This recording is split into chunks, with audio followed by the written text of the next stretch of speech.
Dr. Tiffany Wall, thank you so much for being on the Get Foxy Show. Thank you for having me.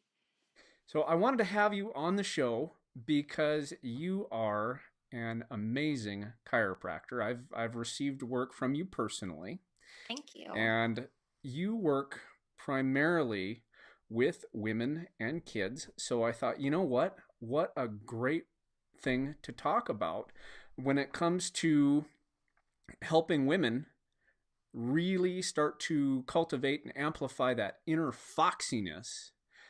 Feeling foxy, part of that is you've got to be healthy and feel healthy. So, how does your work help someone get their foxiness?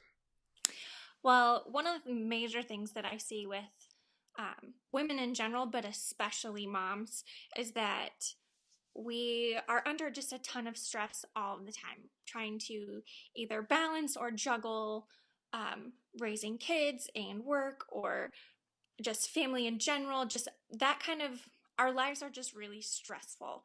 And so part of what I work with women on is allowing their body um, to kind of be balanced in general so that they're physically um, healthy as far as like their spine and their structurally. But the bigger part is working with their nervous system.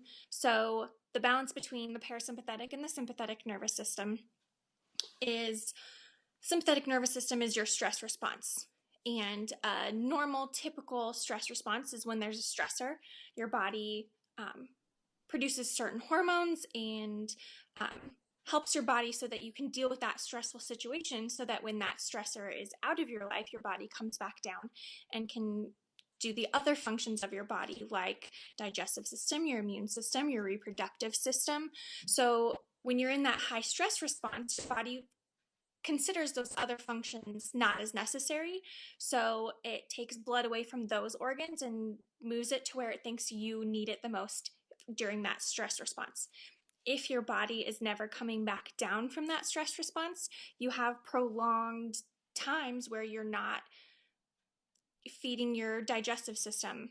So, therefore, some of the most common issues we see with our population in general, but especially really stressed out moms, is digestive system issues. So there's from just general like reflux and indigestion all the way up to, if you look at some of those autoimmune disease where you're looking at Crohn's. But we also see low libido because your body does not prioritize sexual function over, your stress response on a daily basis. So we see a lot of like just infertility or just painful menstrual cycles. And then we also see issues with immune function. We're seeing a lot of, like I mentioned earlier, autoimmune disorders. So we're seeing a lot more lupus and just general things like that we're seeing way more of than what we used to. And so part of what chiropractic does is we're helping your body balance between your sympathetic nervous system, so your stress response, and your parasympathetic nervous system, so that your body can cope better with the stresses in your life because they're not going to go away. And then as far as structurally, we're helping balance your pelvis and your whole spine. And as far as your upper cervical spine, that affects a lot of your autonomic functions, so heart rate, breathing, all of those other things that you don't think about. That's huge when we look at the upper cervical spine as well. So we can affect pretty much every function in your body, but one of the most important for women in general is that balance between your stress response and bringing you back down to a level where your body can function appropriately. That's pretty key. Yes. Yeah. So, I did mention your history briefly earlier in the show, but I think listeners would like to know a little bit more about how you got into chiropractic work. Can you give us some details about that? Absolutely. When I was 13 years old, I was a freshman in high school, and I was doing volleyball and cheerleading, and it was two-a-days. It was right before school was starting, and I was having incredible low back pain. And I went through your traditional routes of dealing with pain.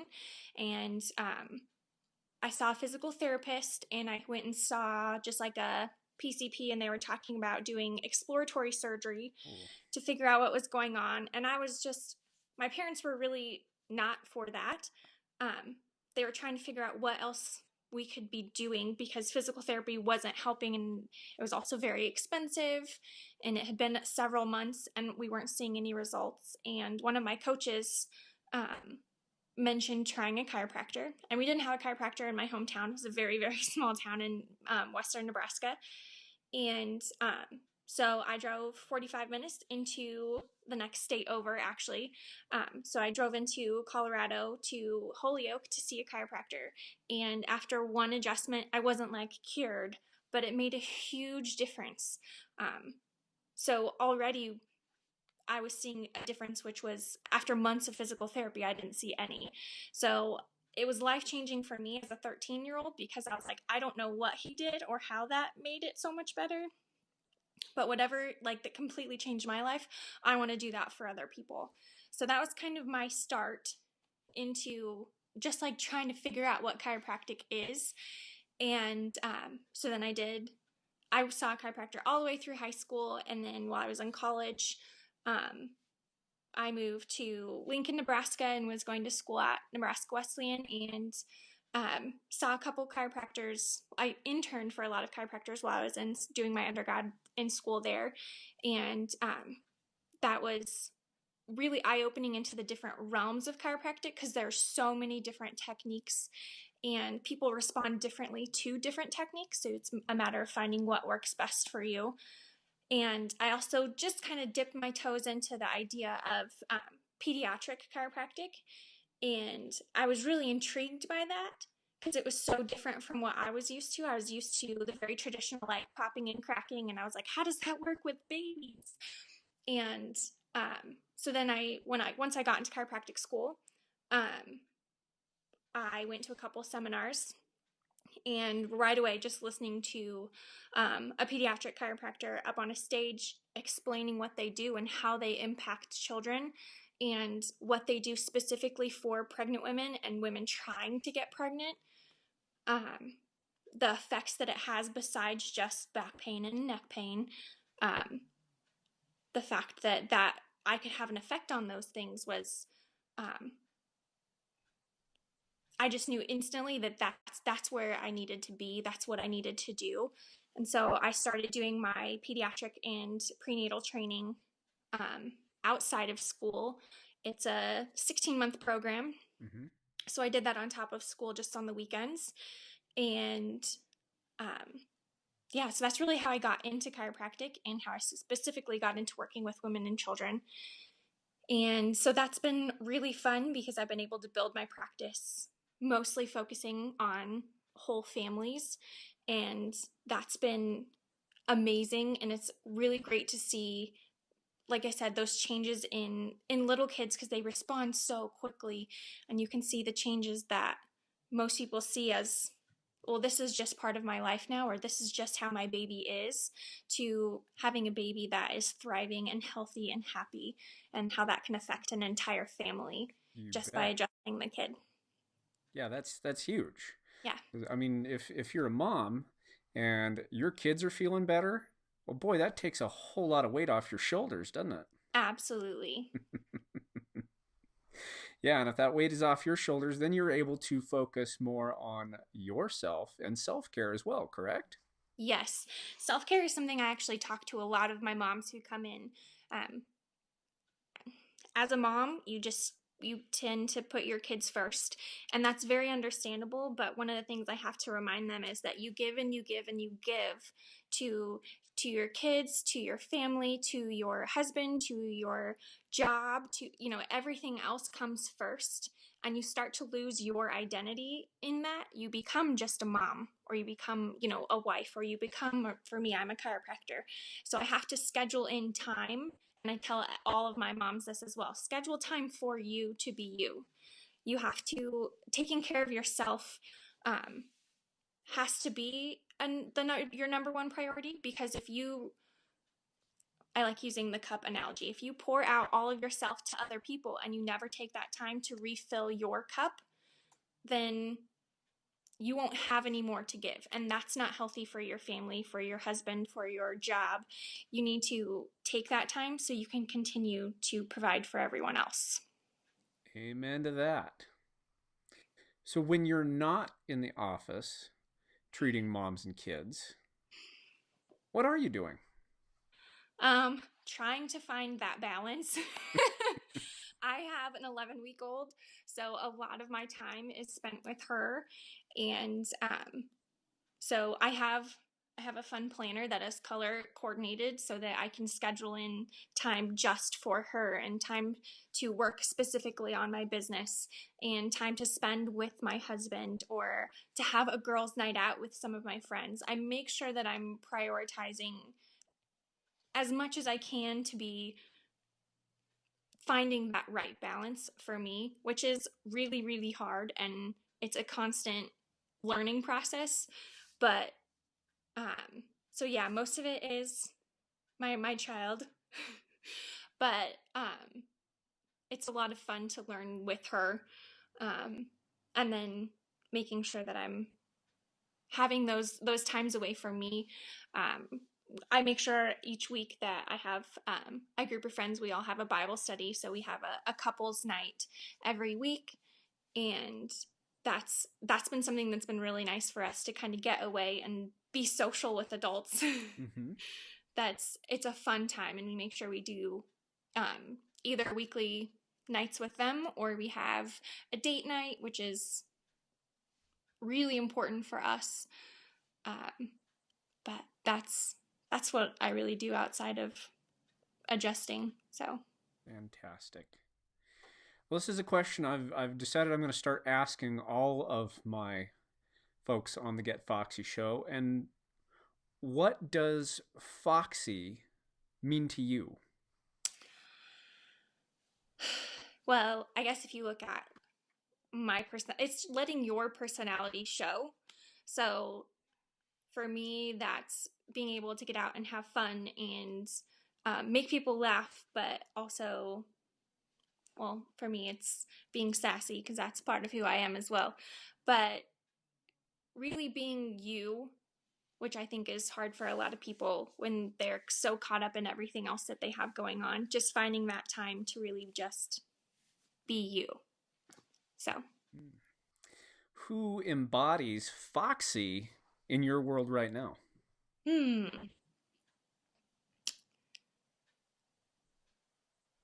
I guess I have a couple friends who they're also moms. They are also working, whether part time or full time, and um, are still able to really, like, you just see their spunk behind everything that they do. It's still them. So that's why I have a couple friends who definitely are kind of, that's what I strive for, is for everything that I do, whether it's being a mom or being a chiropractor, for them to see me behind that. So I have a couple friends. I definitely who else? There's a lot of chiropractors that I know because I have a lot of chiropractic friends who are the exact same way. You just see that spunk, you see that happiness and what's truly them on a regular basis. So that's, I guess, who would embody the foxy.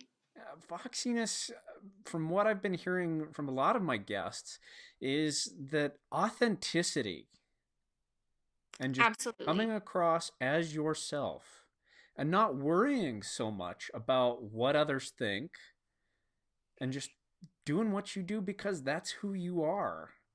Um, that really seems to be a pretty common answer that I'm discovering people have.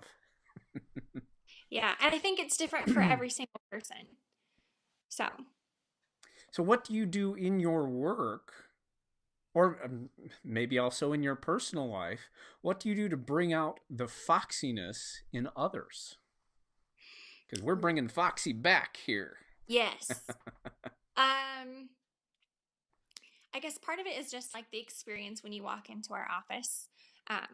My Jessica, who works behind the front desk, she's amazing. She's just like a huge, like beaming light. When you walk in, she's smiling, she's talking to you, just like that happy, the happy place. That sounds really corny, but it really is. She definitely makes a lot of people's days better just when they walk in the door. And we kind of also have, we call it the rolly table. It's an intersegmental traction, and there is like therapeutic benefit to laying on it. It helps your muscles relax, but really what it does is it gives you a few minutes a day where you're not on your phone, you're not being pulled this way or that way or by your kids, because most of the time we keep the kids out in the office so that they can play. But it gives you a few minutes to just kind of relax and be you. And by the time people get out of there, they're just like, I feel so much better. And it is just a few minutes where they really get to just reflect on themselves, or not reflect on anything and just kind of be. And so we found a lot of people really, really love that aspect. And as well as just, like I mentioned, the whole experience of being in an office where it is a really positive atmosphere and they are really allowed to be themselves. So that's what our office tries to strive for. Mm-hmm. And how do you bring out the foxiness in your friends and family? I guess we joke around a lot, but we also provide a lot of support for each other. We're constantly reaching out and asking if there's anyone who needs anything. A lot of our friends are either pregnant or are new moms, so it's kind of like, is there anything we can do? Or just like surprising them with like, here's a meal, or here's, a basket of goodies, or whatever it is, to try and just like relieve some of the pressure in their lives. And we always talk about self-care and the importance of that, and how it's okay to say no to either your kids' activities or to some other of your activities, because you need to find that balance for yourself. So that's something we try and talk about a lot. And I definitely needed that when I first had Riley, because I wanted to jump back into my life to where I was before I had her. And that was a lot of stress on me. So being able to have friends who are like, it's okay to say no, and it's okay to, leave your baby home with your husband or with a babysitter to make that time for yourself. And I valued that information when I was only a couple weeks in to being a mom. So I definitely try and tell that to my friends and to my family, who are kind of like, how are you doing? And being able to kind of explain that to them, and then they're like, oh yeah, I should do that too. Yeah, absolutely, you should. Well, Tiffany, what is the one piece of advice that you have for the Get Foxy Show tribe? We call them the Vulpanistas. Ooh. Yeah, Vulp meaning fox, Nistas like a fashion, like fashionista. They all love fashion. We Yes. have Vulpanistas here, lovers of all things foxy. So, what is the one piece of advice you have for the Vulpanistas out there about how to stay foxy? A lot about what we've already been talking about, just making sure that you're being authentic, that you're taking that time to be you, so that you have more of an identity in yourself versus just being your mom or a mom, or whatever your profession is, because you are so much more than that. So make sure that you find your identity in yourself, in all of you, not just a part of you. Excellent. Well, Tiffany, thank you so much for taking the time out of your busy schedule to hang out with us on the Get Foxy Show. I really Well, thank you appreciate so much for having me. it. And hopefully we can have you again on in the future. Absolutely. Just let me know. Excellent. Well, again, thank you. I appreciate it. And we'll be speaking to you soon. All right. Have a great day. You too. Stay foxy.